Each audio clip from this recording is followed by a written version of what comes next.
The sun rose slow and wide over the wheat stubble of eastern Montana, casting long golden shadows across the bones of the Lafferty farm, a place once full of voices and movement, now quiet as a churchyard, with wind whispering through busted windowpanes and the sag of a barn roof half collapsed from last winter's snow. Russ Lafferty stood on the edge of the property, hands buried in his coat pockets, boots planted deep in the ochre dust, staring across the acres where his family had once lived and laughed, his wife Trudy, his boy Cole, and his little girl Angela, who used to skip through the rows of barley singing about butterflies and biscuits. They were gone now, vanished one morning 3 summers ago without a single trace left behind, no sign of struggle, no packed bags, no ransom notes, no tracks beyond the tire marks of their old Chevy that led to the far cattle road and disappeared. The sheriff had done his rounds, sent dogs sniffing and deputies asking questions, but after a few weeks the visits slowed and the interest cooled, till folks in town said maybe Trudy had just run off, taken the kids to her sister's down in Nebraska, or left Russ for some quiet life somewhere far from this sun-bitten patch of dirt where the nearest store was a 20-mile haul and you could hear your neighbor's dog barking from a county away. Russ never believed that for a second. Trudy was tough, loyal as the day was long, and Angela adored her daddy. No way she'd have left without saying goodbye or taking her baby blanket, the one Russ still kept folded on the chair in her room that hadn't changed since that day. And yet for over a year, Russ had gotten no closer to answers, just lived like a ghost in the empty house, working the land by habit, going to town for supplies in silence, aging fast and alone, with every sunset carving deeper lines into his face. But things changed when the state trooper from Missoula called 2 weeks ago about a shovel, found 500 kilometers west near the edge of the Bitterroot Range, sticking out of a dry arroyo like a grave marker, the name Angela Lafferty scratched into the rusted blade with what looked like a pocketknife, the letters uneven but unmistakable. The trooper said they might have ignored it as an old tool dropped by some camper, but the name caught a rookie's attention, flagged in an old missing persons report still sitting in the database. Russ drove the distance in a single day, his old Ford rattling along the interstate as if pulled by ghosts, arriving at a ranger station that smelled of pine and coffee and where a young woman in uniform handed him the shovel like she was giving back a piece of his heart. He held it for a long while, staring at the letters, remembering Angela in overalls helping him dig post holes, giggling as the dirt piled around her boots. "Where'd you find it?" he asked, his voice a dry rasp. The ranger pointed to a topo map. "Here. Near a burned-down hunting shack. No roads in, just a game trail. We think it was tossed or maybe placed there." Something in her voice, maybe pity, maybe dread, made Russ's stomach clench. He didn't sleep that night.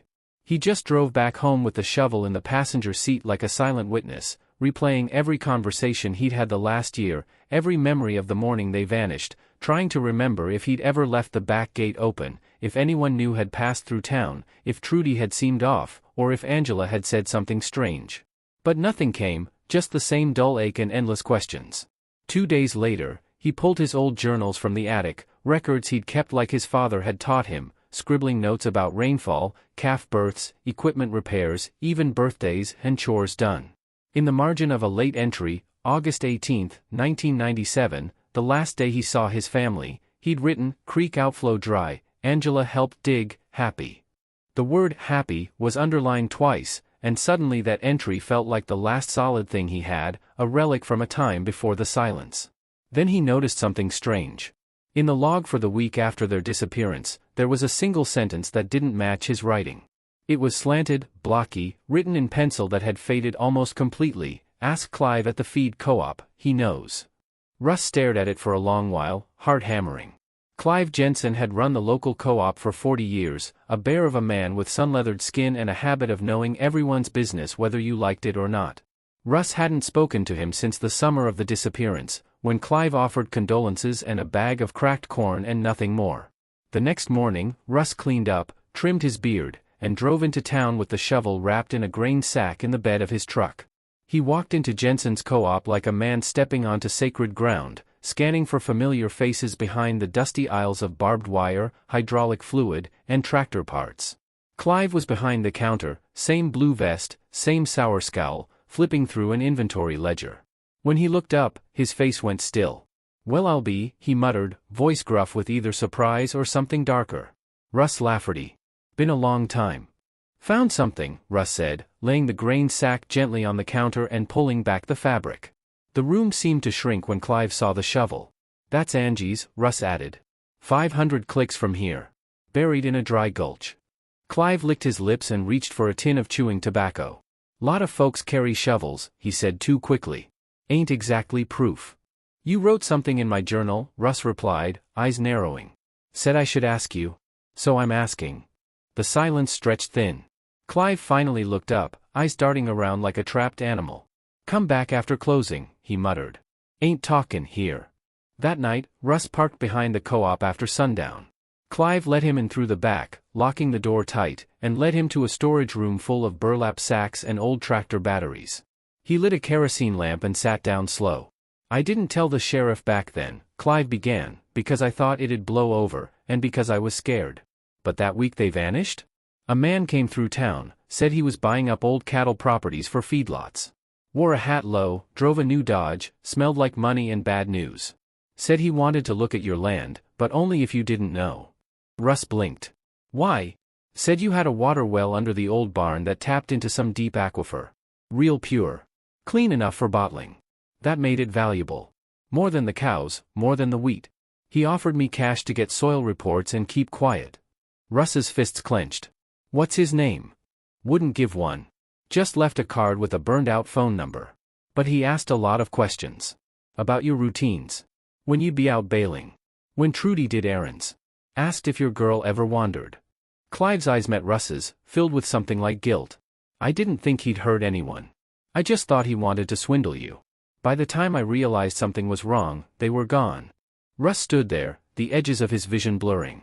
Russ Lafferty didn't sleep that night, not really. He laid on his back in the dusty farmhouse bed with the boots beside him on the dresser like relics from another world, Angela's scuffed little shoes more real than anything he'd touched in 3 years, his mind caught between memories of her tugging on his pant leg with questions about cows and irrigation, and the chilling image of that word, run, scrawled across the plastic sheeting under the barn floor, like someone was speaking to him across time or maybe leaving behind a message in desperation. He kept hearing her voice in his head, high and clear, singing some old nursery rhyme while riding his lap on the tractor, and every time he blinked, the boots were there, dirt-caked and still faintly sweet with the smell of straw and childhood. So at sunrise, with the land still cloaked in early gold and the cattle lowing faintly beyond the back pasture, Russ packed his thermos, a loaded .30-30 he'd kept untouched since the search parties.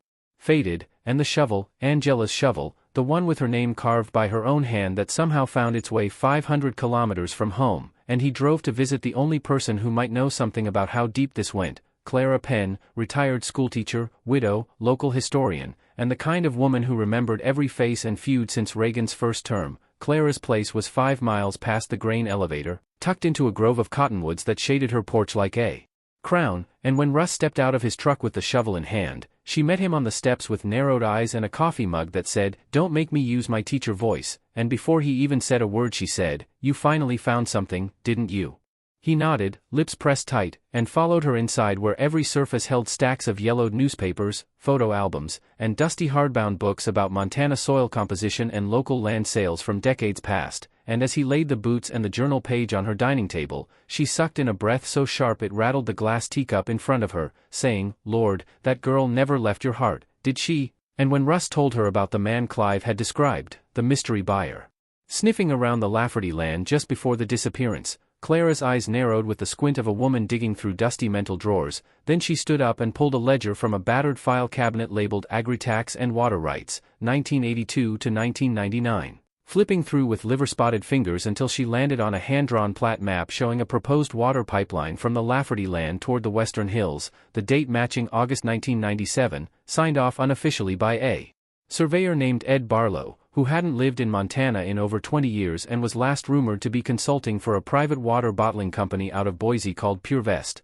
The name made Russ's jaw clench, because back in the mid-90s there'd been whispers of private equity swooping into dying farms and buying up rights to aquifers, locking locals out of their own water with complicated leases and legalese nobody understood. He remembered Trudy scoffing at it, saying no one'd ever drink overpriced creek water in plastic bottles when tap was free, but Clara just looked at him now and said, "You think this was about the well?" And Russ nodded, piecing it together. Someone wanted the land, maybe couldn't buy it outright, maybe made another move instead. Trudy and the kids, gone, no ransom, no contact, just erased, and then Angela's shovel showing up far from here like a breadcrumb left for him, and now the boots buried like an echo, as if someone wanted to remind him she'd once stood there. Clara wrote down the name Ed Barlow and promised to dig into her land transfer records, and Russ headed next to the feed co-op again, not to see Clive this time, but to talk to Benny Rawls, the part-time mechanic and full-time busybody who'd grown up around here and kept tabs on every truck and stranger who passed through town, even if the sheriff didn't always listen to him. Benny was under a broken-down Gleaner combine when Russ found him, cursing something about the header clutch. And when Russ held out a folded map and asked if he remembered anyone hauling equipment west out past the Bitterroot back in '97, Benny squinted and said, "You mean near where that old hunting shack burned?"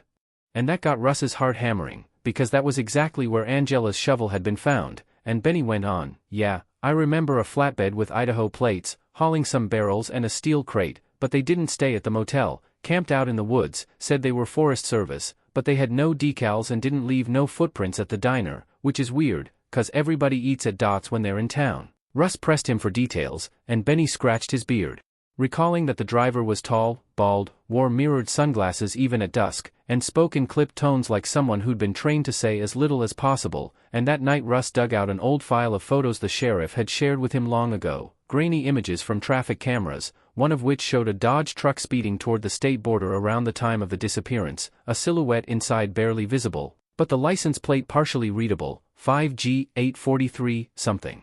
Russ stared at it, then wrote down the partial plate on a notepad and circled it, deciding his next move would take him back toward the edge of where the shovel was found, maybe even to that burned-out hunting shack itself. And so the following morning, before the dew had burned off the ryegrass, he loaded the truck again, this time with camping gear, extra ammo, and a trail map, and headed west through rolling hills that gave way to denser forest and finally to the gravel spur marked by a faded sign that read Reynard Game Preserve, no trespassing. Though the rusted gate was hanging open as if someone didn't care to keep secrets anymore, Russ followed the trail until he reached the site the ranger had marked, a clearing charred black with years-old fire damage, the shack reduced to cinders and a few skeletal beams still standing like mourners at a wake. And as he walked the perimeter, boots crunching over brittle pine needles, he spotted something half-buried near an old stump, a leather satchel, scorched and weather-worn but intact, hidden under a mound of rock that looked intentionally placed. Inside was a bundle of documents wrapped in plastic and a cassette tape labeled August 20th, Angie, in shaky handwriting that made Russ's hands tremble.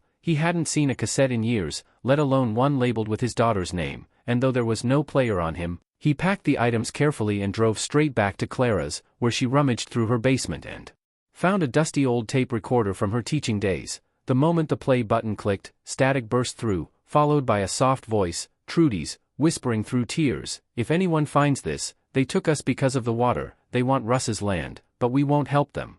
Angie is okay for now, she's hiding near the blue pipe, tell Russ." Blue pipe, trust no one, and then it cut off with a click that echoed louder than any shout, and Russ sank into a chair like he'd been punched in the gut, because blue pipe wasn't just a code, it was the name Angela used as a kid for the old irrigation conduit that ran under the west hayfield. Russ Lafferty stood under the bruised dusk sky at the edge of the old hayfield, the memories thick around him like rising fog, the wind running low across the stubble as he stared down at the pile of rocks that covered what had once been a child's fantasy world and now, possibly, a hiding place, Blue Pipe. Angela's old nickname for the rusted irrigation conduit that jutted from the edge of the field and ran about 40 feet beneath the topsoil, forgotten by most but sacred to a little girl with muddy boots and a wild imagination who used to crawl through it pretending it was a secret tunnel to a hidden world. Russ had blocked it years ago with fieldstone and packed earth after the sheriff had come up empty, too afraid she'd fallen in and drowned or worse. But now, with Trudy's voice still echoing in his head from that scratchy old cassette, Angie is okay for now, she's hiding near the blue pipe. He found himself prying away stone after stone with shaking hands, each one exposing more of the dark round mouth of the pipe, cool air flowing from it with a faint mildew scent and something else, something older, metallic and dry like time sealed away. By the time the entrance was clear, he'd cut his hands in half a dozen places and sweated through his shirt, the stars beginning to blink overhead, and he shined his flashlight into the tunnel, revealing the damp curved interior, spiderwebs trembling like veins along the rusted seams, and there, near the back, something dull and square that caught the light like a reflection. He crawled in without thinking, the shovel slung across his back, knees scraping metal, breath catching on stale air, and when he reached the object it was a small lockbox, battered and dented, the kinda kid might have kept diary pages in, with stickers on the lid long since faded but one still visible, a butterfly, Angela's favorite. He dragged it out slowly, heart pounding, and once outside he sat cross-legged in the dark. Opened it with the butt of his knife, and inside were three things: a Polaroid photo, a child's drawing, and a chain necklace with a heart-shaped pendant he recognized immediately. Angela had worn it every day since Trudy gave it to her for her 5th birthday. The photo showed Angela, eyes wide and scared, standing beside a man whose face was mostly shadow, but his hand was on her shoulder and he was wearing a ring, a heavy, gold ring etched with a cattle brand Russ didn't recognize. The child's drawing was crude but unmistakable: a big building with smokestacks, a water truck, and stick figures being led into a door by larger figures holding rectangles, maybe guns. In the corner, written in block letters, it said, "No talk, just watch and don't trust sheriff." Russ stared at that last line for a long time, his insides going cold, because he'd known Sheriff Dan Huxley for 30 years, gone hunting with him, drunk whiskey on the back porch, wept with him after the search turned up nothing. But now, that simple warning from a terrified child felt heavier than all the missing years combined. He didn't sleep that night, just sat at the kitchen table listening to the tape again, staring at the photo, the pendant in his hand like a talisman, and at dawn he drove into town, not to the sheriff's office, but to see Levi Crenshaw, an old rancher and amateur historian who'd spent the better part of his retirement mapping out old property lines and tracing cattle brands across 4 counties for fun. And when Russ showed him the photo and pointed at the ring, Levi narrowed his eyes, whistled low, and said, "That there's the old McKinnon brand, Circle J with a slash through the tail, only one like it in these parts, but the McKinnons sold their land in '95, some shady outfit outta Idaho took it over, rebranded as Briar Valley Holdings or something, claimed they were doing sustainable grazing, but nobody ever saw any cows, just security fences and men in dark trucks." Russ asked where the property was, and Levi unrolled a county map, stabbing his finger at a square west of the Bitterroot Range, nestled in a valley near a dry lake bed. "Hard to get in there now," he added. "Feds came in a few years back, said there was contamination, shut it off. Some say it was a cover-up for something else," and with that, Russ knew where he was headed next. He spent the rest of the day preparing, loading the truck with spare gas, a camp stove, gear, and enough ammo to make any intruder think twice, then went back to Clara's and showed her the items from the pipe. Her eyes welled up at the photo, the sight of Angela after so long, and she quietly handed Russ a thick envelope of land records she'd pulled in his absence, noting that Briar Valley Holdings had been purchasing water rights through shell companies for years, most linked to PureVest, and that their name was on a restricted use permit near the dry lakebed Levi had pointed out. They claimed to be developing a new filtration technology, but no construction had ever been reported, no tax filings submitted locally, just ghost paper and fences. Russ thanked her, promising to call in a few days, though they both knew he likely wouldn't, not until he got what he needed. 2 days later he reached the edge of the McKinnon land just after midnight, headlights off, the road a jagged path of ruts and broken fence lines, and parked behind a copse of juniper, slipping into the dark with nothing but a flashlight, the .30-30 slung on his back, and Angela's pendant tucked into his breast pocket like armor. The air was crisp, the silence thick, broken only by the distant hum of a generator and a rhythmic clunk like machinery, and as he crept closer, he saw the perimeter fence, new, high, topped with barbed wire, and marked with signs that read, "Private, Federal Contractors, Do Not Enter." There were cameras on poles and something beyond the fence that glowed faintly blue, like a chemical vat or holding tank, and it reminded him of something from the child's drawing. The smokestacks weren't there, but the trucks were, heavy rigs marked only with serial numbers, and as he circled west, looking for a weakness, he found a narrow gap where the fence met the edge of a rocky ravine. A section half collapsed by erosion, and he slipped through, sliding down the rocks and approaching a long metal shed that didn't match the others. It was older, welded shut, and near it sat a forgotten trailer half sunk into the dirt. Inside, under moonlight and dust, Russ found a cot, a bucket, and a child's scrawl on the wall, "Daddy, I'm here," scratched again and again in different sizes like it was written over many days or weeks, maybe months. His heart cracked open, knees buckling, and he had to sit down to keep from falling apart completely. Someone had kept Angela here, maybe Trudy too, in this half-buried cage while something happened above ground, something about water, silence, and fear. He took photos with his disposable camera, then heard the crunch of boots outside. Instinct took over, and he slipped beneath the cot, holding his breath as a flashlight beam swept the room, pausing on the wall writing. Then the man grunted and muttered into a walkie-talkie, "Unit 4, old trailer's been compromised again, same scratchings, probably that damn Lafferty pokin' around." and Russ knew then that they were watching him, maybe had been since the moment he unearthed the shovel, and when the man moved on, he waited, heart pounding, until the steps faded before slipping out and heading north toward the glow. He found another building. Dawn broke with a muted glow across the forest canopy, a thin veil of mist draped over the mossy ground like a warning. Michael stirred from the hay pile he had collapsed into hours earlier inside the shack, his muscles stiff from the cold, his mind still clouded with everything he'd uncovered the previous day, the cabin deep in the woods, the marks on the wall, the scattered photos, the locks on the inside of every window. He rose slowly, every joint resisting, and listened. The forest beyond the walls was quiet, unnaturally so. No birds. No distant hum of wind through branches. Just the muffled hush of silence that made his skin crawl. He stepped outside and followed a narrow trail that led further into the trees, determined to find more answers. He didn't know how long he walked before he heard it, a low, metallic creak. He ducked instinctively and spotted it, a camouflaged structure nearly swallowed by the underbrush, half submerged in a depression in the earth, its roof covered in pine needles and moss. The door was steel, rusted but thick, and built into the side of the hill. No markings. No windows. No path leading in or out. Michael's breath slowed as he stepped forward. This wasn't a hunter's shack or a survivalist's retreat. This was hidden for a reason. He knelt and studied the ground near the door, boot prints, some fresh, overlapping in multiple directions. He pressed his ear to the metal and heard nothing. Taking a deep breath, he grasped the handle and pulled. It didn't move. He pulled harder, felt something shift, and then the door gave way with a harsh groan, revealing a black void of air that smelled faintly of old stone and oil. He took out the flashlight from his coat pocket, the beam cutting a narrow tunnel through the darkness, and stepped inside. The temperature dropped immediately, the air dense and unmoving. Stairs descended into the earth, slick with moss and mold, and at the bottom a corridor branched in two directions. The walls were concrete, lined with cables and pipes, most of them inactive. Michael turned left, each footstep echoing too loudly, his breath visible in short, nervous bursts. He passed empty rooms, storage units? Cells? He wasn't sure, each with steel doors, most left ajar. He peered inside one and recoiled. Chains bolted into the wall. A tray on the floor with old food remnants. Scratches gouged into the stone. Human-sized. He closed the door gently and moved on. He didn't want to think about what had happened here, but a part of him already knew. This was no bunker. This was a holding place. The deeper he went, the more the air changed. A hum began, faint at first, electronic. He followed it to a control room where flickering monitors lined one wall, all but one dead. The active screen showed a live feed of a room, small, dim, and padded, with a figure slumped in the corner. Michael leaned in. It was one of the missing hikers, or at least someone who looked like them. Dirty. Thin. Motionless. Michael searched the desk, found a panel of switches labeled in code, and flipped a few. Lights sputtered on in distant corridors. The hum increased. Somewhere deeper in the facility, a door opened with a hiss.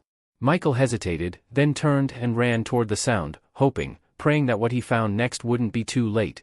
The corridor opened into a larger space, maybe a former laboratory or observation room. Desks were overturned, papers littered the floor, and in the center stood a tank, glass cracked, wires dangling, and inside was nothing. Whatever had once been contained there had escaped. A logbook lay open on a desk nearby. Michael flipped through it. Dates. Times. Medical terminology. Names. For names circled in red, he recognized all of them from the missing persons list. The last entry was dated a week ago. Subject 3 has shown signs of independent mobility. Subject 4 remains nonverbal. Containment breach likely. Michael stepped back, heart pounding. This wasn't just abduction. This was experimentation. Illegal, off the books, deeply hidden. He retraced his steps quickly, returning to the room with the live feed. The figure had moved. Michael stared at the screen. They were now standing, facing the camera. Watching. Somehow aware. He turned and sprinted back toward the exit, his flashlight flickering. He didn't know who was behind this or how deep it went, but he knew now that he wasn't alone down there. As he neared the stairs, a sound echoed behind him, footsteps, not his own. Slow. Measured. Heavy. He didn't stop to look. He climbed the stairs two at a time, nearly slipping on the last step, and threw open the metal door, slamming it shut behind him. The handle didn't lock from the outside. He looked around and spotted a length of pipe on the ground, jammed it through the handle to wedge it closed, and ran. He didn't stop until the cabin was out of sight, the trees blurring past him. When he finally collapsed, gasping, near the road where he'd parked days before, The sun was high overhead and a figure was waiting for him, a woman in her 60s, weathered face, long gray braid, arms crossed. "You went in, didn't you?" she said, not angry, just tired. "I told you not to." Michael tried to speak, but words failed. The woman nodded slowly. "They always come back. Even when they shouldn't." She handed him a thermos. "You should leave. Before nightfall. Things don't stay locked down there forever." Michael stared at her, confusion and horror mixing into a hollow ache inside his chest. "Who are you?" he finally asked. She smiled without warmth. "I used to be the one who kept the door closed. Now I'm just the one who waits for people like you." She turned and walked back toward the trees, disappearing into the mist as if she'd never been there. Michael stood alone, the forest silent once again, the weight of everything pressing down on him. He had evidence now, photos, the logbook he'd stuffed into his jacket, recordings on his phone. But he also had fear. Real, bone-deep fear that whatever was started in those underground rooms hadn't ended. Not by a long shot. The wind had changed again, curling smoke from the distant fires into long gray fingers that reached toward the sky like mournful signals from the dying land, and even from his place beneath the twisted remains of a shattered telegraph pole, Sergeant Ethan Cole could smell the burnt metal, scorched cloth, and the faintest trace of blood that always lingered after a retreating army passed through in haste, covering their tracks and their sins alike. 5 days had passed since he crawled through the abandoned livestock barn at the edge of the village, past the bullet-riddled carcass of a milk cow and the collapsed water trough where some poor soul had fallen trying to drink, and after sleeping under a tractor for a full day, he'd heard the enemy voices growing louder, closer, their confidence unshaken, their command now occupying the outer structures near the ridge, which meant he was nearly encircled again, but it also meant he was close enough to witness everything they didn't want seen. As the evening of the 5th day approached, Ethan had found a narrow trench dug long ago by local farmers for irrigation, now dry and cracked, barely wide enough for his shoulders, but it gave him just enough cover to observe the comings and goings of the enemy convoy at the foot of the hill without revealing himself, and what he saw stunned him into stillness: the transfer of high-level equipment, not weapons, but storage crates, cylindrical canisters with hazard seals, and personnel with red-banded arm patches who didn't carry rifles but notebooks, the kind of presence that screamed special operations or clandestine science, not frontline command. When he angled his binoculars, worn and scratched but still functional, he noticed a few of the enemy officers entering a concrete structure built into the hillside, a bunker with ventilation shafts visible only by the thin lines of steam escaping into the colder evening air, and something about the motion of the guards, tight formations, unsmiling expressions, an obsession with scanning the tree line, told him they were hiding more than equipment. When night fell and the patrols thinned out again to conserve energy, Ethan crept forward under cover of low brush and a veil of fog that rolled in like a gift from nature herself, every step measured, every breath shallow, until he lay flat beneath a parked supply truck whose engine still clicked from recent use, and from there he could see one of the red band officers light a cigarette just outside the bunker entrance, exhaling with visible frustration, muttering into a small recorder that he slipped into his coat after a moment of silence. Ethan wished he could have heard what the man had said, but what mattered more was what he held: an access badge with embedded data strip, the kind his side had failed to replicate after multiple attempts, and if he could get his hands on one of those, it would open doors that until now had been rumor and speculation. The opportunity came sooner than expected. The officer, distracted by a sharp exchange of words with a subordinate, dropped the badge into the gravel without noticing and marched off toward the main tents, giving Ethan the window he needed. 20 breathless seconds later, he had the badge in hand and was crawling away with the slow determination of someone who understood the weight of what he now carried. Back in the trench before dawn, he examined it under the lens of his compass light, noting the encrypted serials, the thumbprint strip, and the embedded chip that glowed faint blue when he turned it in the light, and he knew with certainty that if he could get inside that bunker, not only would he discover what the enemy was hiding, he might just shift the course of the entire conflict. The 6th day passed in waiting, conserving energy, drinking rainwater collected in his canteen tarp, and preparing a plan that involved the most dangerous path of all, through the ventilation system of the bunker, the only entrance he was certain wasn't guarded or booby-trapped, and with the blueprints he'd memorized during his training, he knew it led directly above the main operations room where sensitive materials were typically processed. By midnight he was beneath the outer grate, having spent hours belly-crawling through cold mud, covered in dirt and leaves to mask his scent from dogs, and with a flathead wrench salvaged from the tractor shed, he quietly unscrewed the metal fasteners and slipped inside, the cool air blasting upward as he squeezed his body into the narrow shaft. The climb took nearly an hour, and at one point he nearly lost his grip, dangling over a drop into darkness until he wedged his boot against a pipe valve and pulled himself up, every muscle screaming in protest. But when he finally reached the main shaft, he heard it, the voices of the officers echoing below, distorted by the acoustics but clear enough to pick up phrases like shipment confirmation, untraceable dispersion, and most alarming of all, civilian field testing within 10 days. His blood froze, not because he didn't know such operations existed, but because he now had proof they were about to cross every known line of warfare. Positioning his transmitter mic against the vent screen, he whispered the details into the small recorder wired to a frequency only his division used, describing everything he could see, every crate number, officer name badge, even the map pinned to the wall that showed not just enemy positions but infiltration points deep within his country's border. By the time the transmission ended, he had sent 6 bursts of encrypted audio back to command, praying the signal reached someone, anyone, who could act on it. Then came the hardest part, getting out alive. The return journey through the shaft was worse, slower, and twice he thought he'd been spotted when soldiers walked beneath the access point, laughing and carrying flasks. But eventually the air grew colder and he smelled the trees again, freedom just beyond reach. He emerged just before dawn, covered in grease and rust, bruised and exhausted, but alive, and just as he made his way back to the trench, he saw it, a drone circling far above, no larger than a crow, but its red light blinked twice in his direction and vanished. Someone had heard him, and someone was watching his back.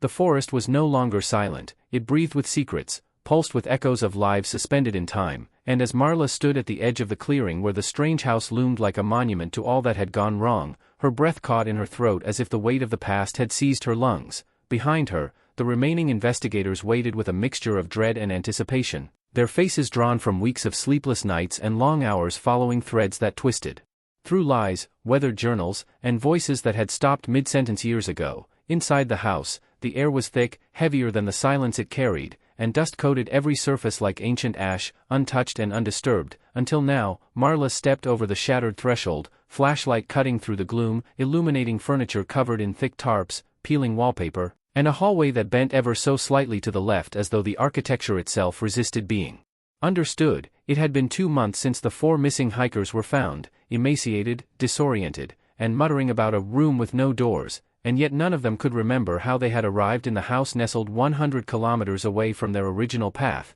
deep in the woods that weren't marked on any modern map. Now, with one of them gone, Jasper, who had vanished again just days after their rescue, and the remaining 3 placed under strict psychological observation, Marla had taken it upon herself to return, to trace every step, every hint, every sound they might have heard in the darkness of this unspoken place. She moved slowly through the narrow hall, her fingers grazing the grooves of the wooden walls, feeling for something, a switch, a hollow panel, anything that might validate the ravings the survivors had etched into napkins, scrawled in notebooks, whispered in their sleep. Her boots thudded softly on the warped floorboards, each step sinking with the dull throb in her skull that had begun the moment she passed the old fence outside. As though the house recognized her arrival, in the kitchen, everything was perfectly still, an untouched table, 4 chairs, a kettle blackened with time, and above it, a faint pattern etched into the ceiling in what looked like soot or mold, a circular formation with radiating spokes like the eyes of a blind sun. She climbed the staircase next, narrow and steep,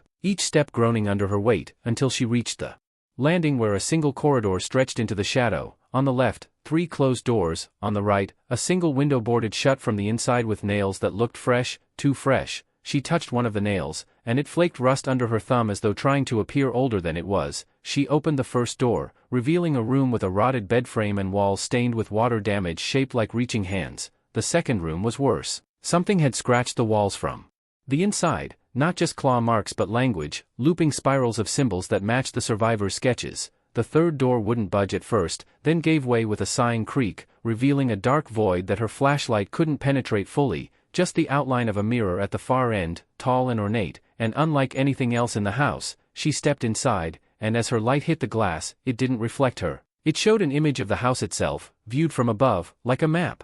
Sketched in reverse, rooms that shouldn't exist, corridors coiled into impossible geometries, and in the center, a pulsing shape like a heart or an eye. She recoiled, but the image lingered in her mind as she backed out, closing the door slowly, trying to still the shaking in her fingers. Returning to the corridor, she turned her attention to the boarded window again, pulled one of the planks free, and was met not with daylight, but with a dark tunnel lined in wood and stone stretching into the forest where no tunnel should be. She stared into it, the air exhaling cold damp breath onto her face, and something deep inside told her this was where the truth lay, not in the house, but through the tunnel that seemed to shift slightly as though breathing. She turned to leave, to return to the others for backup, but the hallway behind her had changed. There was no stairway, no door, just another corridor leading deeper into the house that was no longer bound by geometry or time. Outside, the sky above the house clouded over, though no storm had been forecast, and the men waiting by the car looked at one another in unease, glancing toward the trees as if they sensed the house stretching inward, swallowing someone whole again. Inside, Marla walked forward, past photographs on the walls that now displayed images of her childhood, her late father, her bedroom as a child, impossible snapshots, framed in rotting wood, staring at her with hollow nostalgia. Then, as she turned a corner that hadn't existed minutes before, she entered a wide chamber where the air shimmered like heat waves, and a voice, not spoken but understood, told her she had been expected. In the center of the room was a circular pattern embedded into the floor, matching the one drawn on the ceiling below, and as she stepped toward it, her limbs heavy and unwilling, she realized the truth. The house was not a place, but a gate, and the missing weren't just lost, they had been taken, held in a place shaped like memory and sustained by grief. The last thing she heard before the light swallowed her was the sound of the front door creaking open again, as if someone else had just arrived.